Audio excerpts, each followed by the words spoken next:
පුතේ හැමෝටම සුබ දවසක්.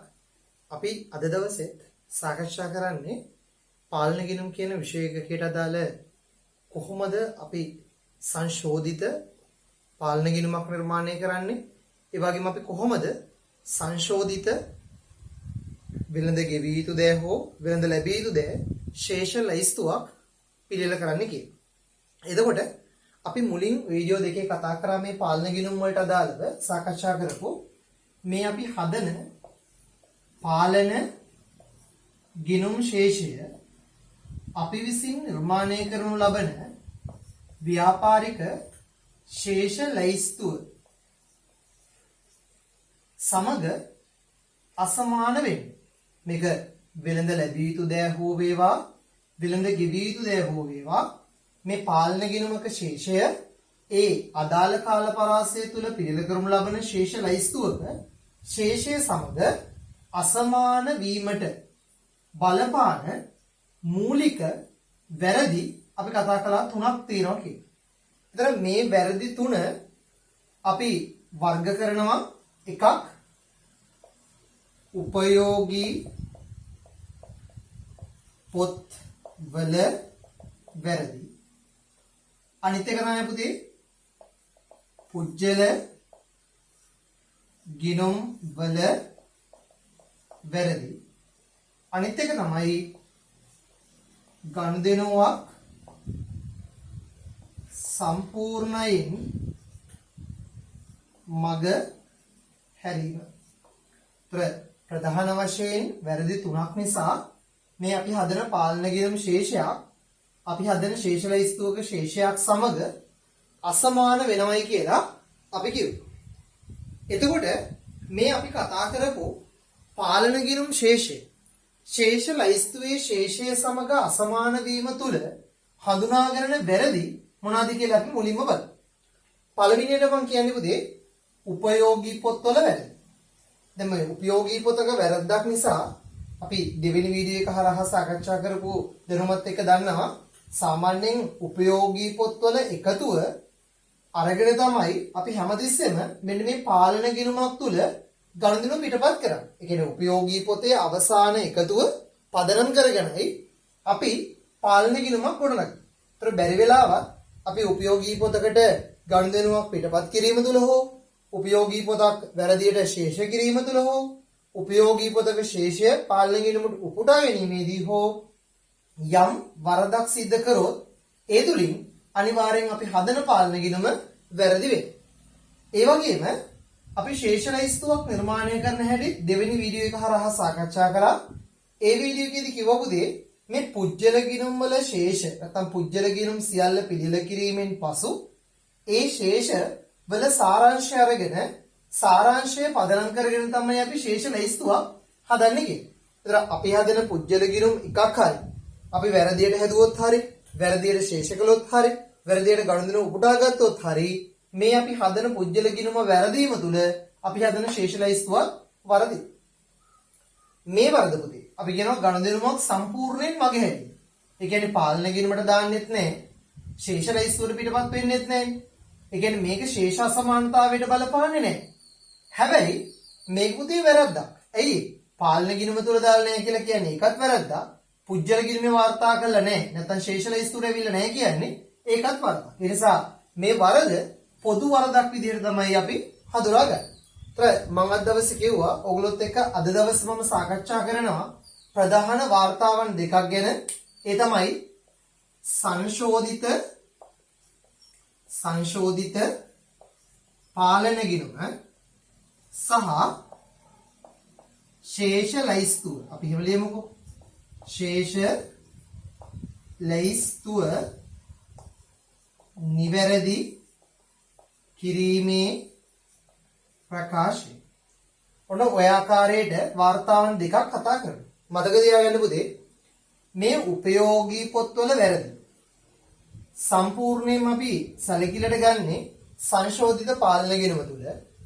ඒ වගේම ගනුදෙනුවක් සම්පූර්ණ මගහැරුණොත් අදාළ වරද අපි සංශෝධිත පාලන ගිණුම පිළියෙල කිරීමේදී සැලකිලට ගන්න. ඒතර මතක තියාගන්න මේ පාලන ගිණුම් කියන විෂය එකකේදී අපි සංශෝධිත පාලන ගිණුමක් නිර්මාණය කරන අවස්ථාවක් තුළ අනිවාර්යයෙන්ම උපයෝගී පොත්වල වැරදි සහ ව්‍යාපාරික ගනුදෙනුවක් සම්පූර්ණයෙන් මගහැරීමේ වැරදි කියන මෙන්න මේ කොටස් දෙකම සැලකිල්ලට ගත යුතු වෙයි.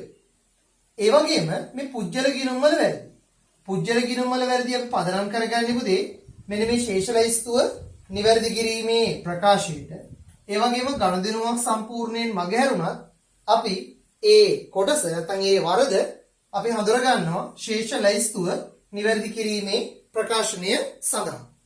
එතකොට සමස්තයක් විදිහට ගත්තොත් මේ වාර්තාවන් දෙකම පිළියෙල කිරීම තුළ ප්‍රධාන වැරදි කොටස් දෙකක් යටතේ අපි හඳුනා ගැනීම සිදු කළ යුතු වෙයි. මම අද දවසේ ඕගොල්ලෝ වෙනුවෙන් මේ පාඩම් කොටස සාකච්ඡා කරන්න උදාහරණයක් ලෑස්ති කරගත්තා.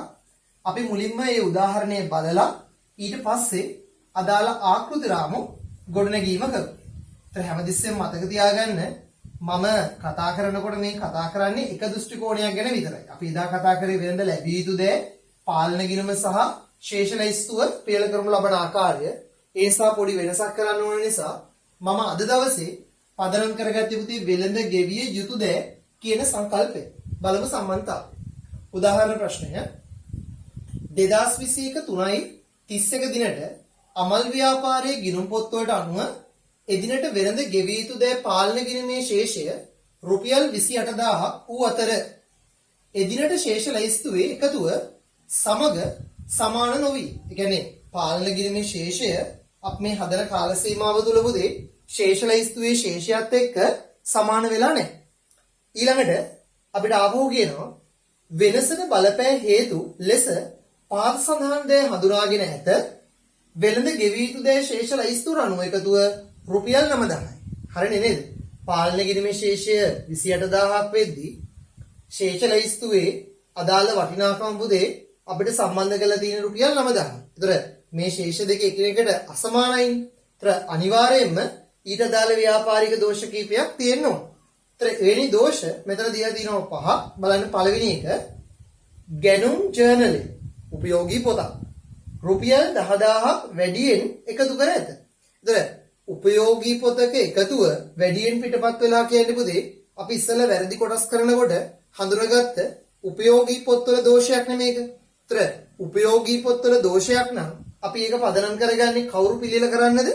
සංශෝධිත වෙළඳ ගෙවිය යුතු දෑ පාලන ගිණුම පිළියෙල කිරීම සඳහා.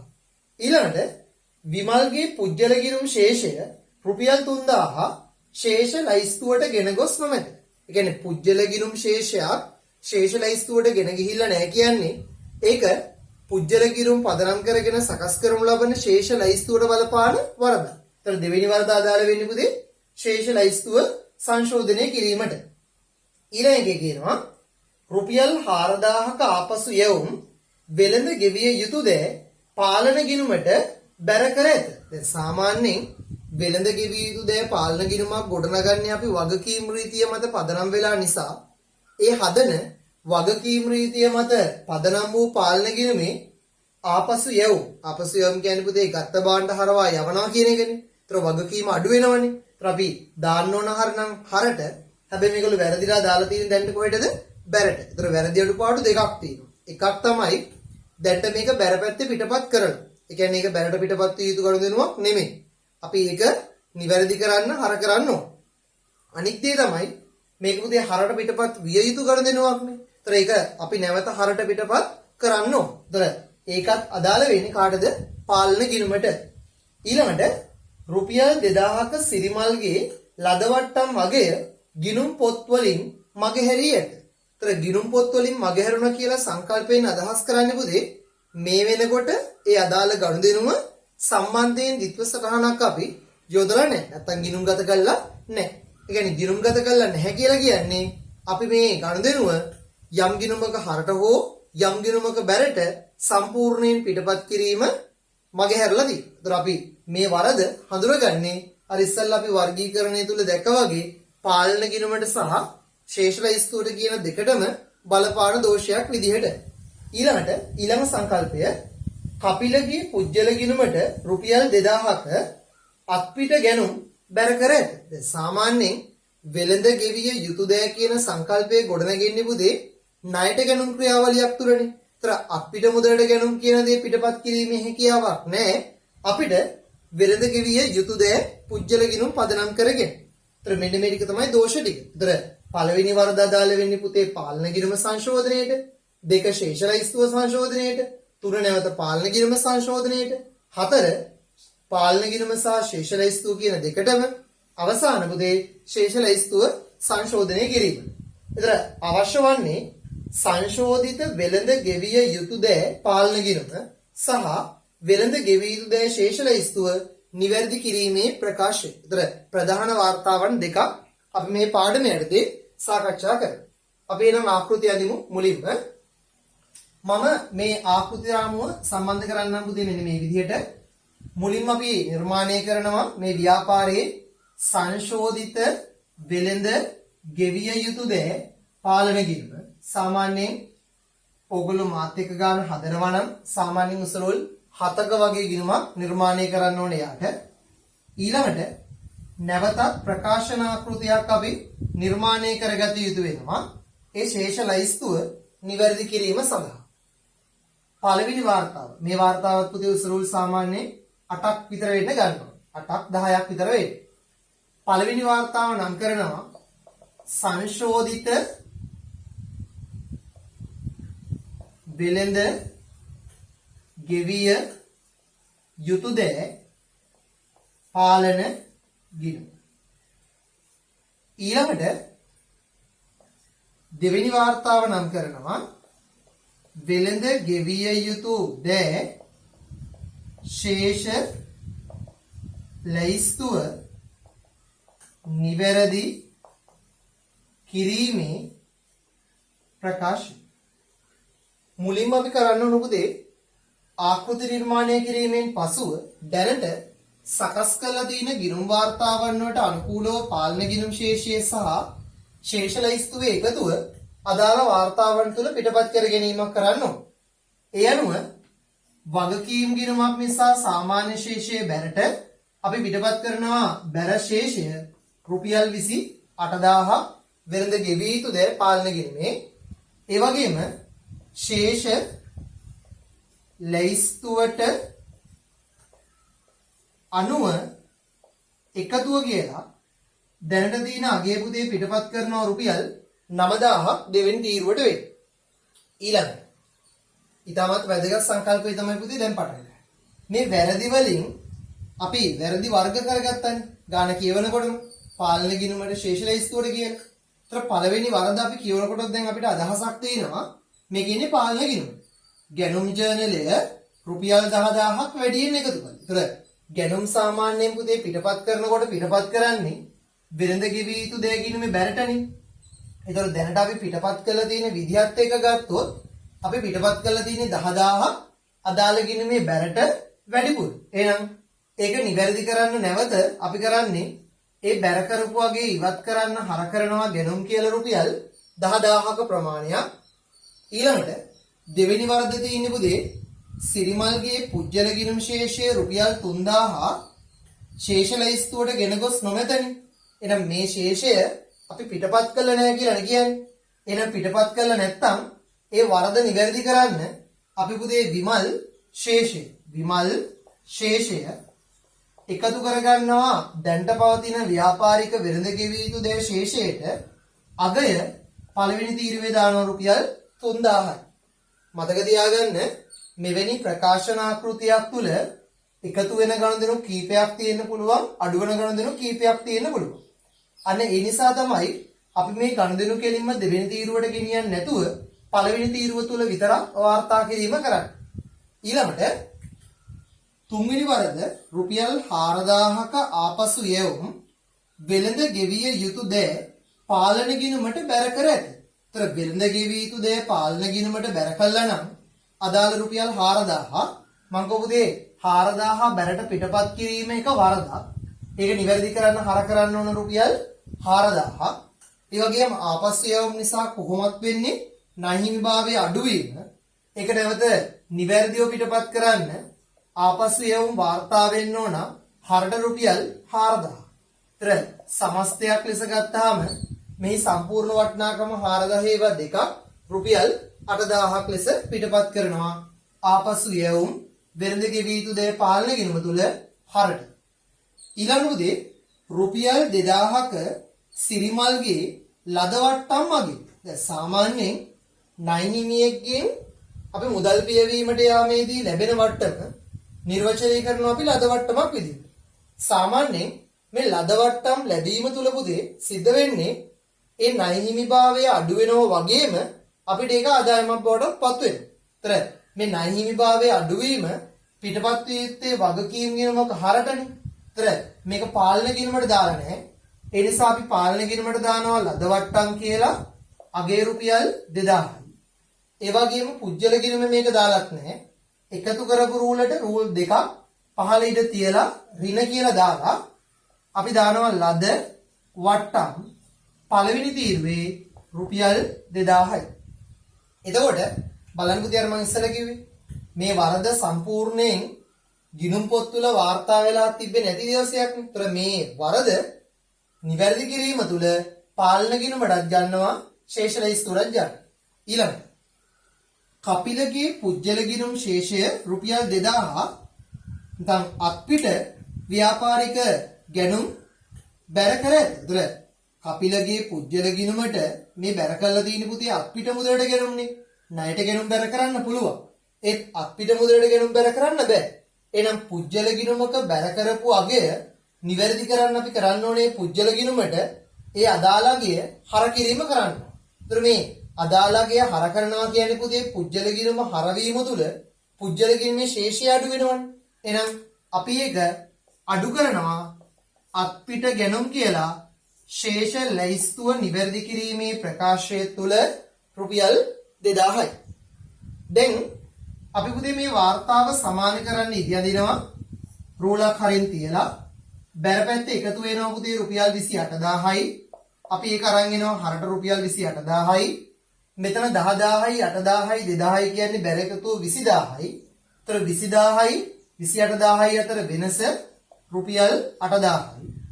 අපි අගේට ලියනවා පුතේ සංශෝධිත ශේෂය පාගේ සහ සංශෝධිත ශේෂය ඊගේ රුපියල් 8000යි කිය. ඊළඟ කතාව. දැන් පුතේ ව්‍යාපාර සංවිධාන ව්‍යුහයකට අදාළව ශේෂ ලයිස්තුව නිවැරදි කිරීම තුල මම කිව්වේ පළවෙනි තීරුව අපි පාවිච්චි කරන්නේ අගයන් කීපයක් තිබ්බොත් එහි එකතුව දෙවෙනි තීරුවට ගෙනියන්නනේ. එහෙනම් මෙතෙන්දී 3000යි. අපි ඊයගේ කෙලිම දානවා 3000. ඒතර අගය සම්බන්ධ වෙනවා 12000යි. ඊළඟ මෙතනින් ඉලක්ක හඳලා දානවා පුතේ 2000 දෙකක් 4000යි. සුළු කරලා ගන්නවා රුපියල් 8000. අපි ඒකට ලියන එම නිසා වෙළඳ ගෙවිය යුතු දෑ ශේෂ ලැයිස්තුවට අනුව එකතු. වෙළඳ ගෙවිය යුතු දෑ ශේෂ ලැයිස්තුවට අනුව එකතු.